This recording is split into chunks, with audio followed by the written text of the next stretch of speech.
Hi friends, in this video you will learn how to send video note or video message on WhatsApp. So let's begin the video, and if you haven't subscribed the channel, make sure that you have subscribed the channel for more informative videos. So let's start the video.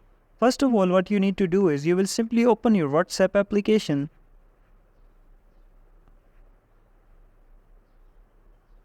So these are the contacts. So you will simply tap on one of the contact which you want to send the video note.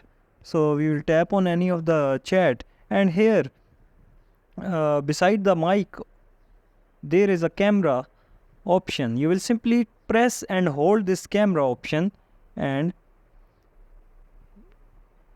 the video recording will be start. So this is the simple process of sending the video note on WhatsApp by pressing and holding it like this. So this is the simple process. So if you like the video, please subscribe the channel for more informative videos. Thank you.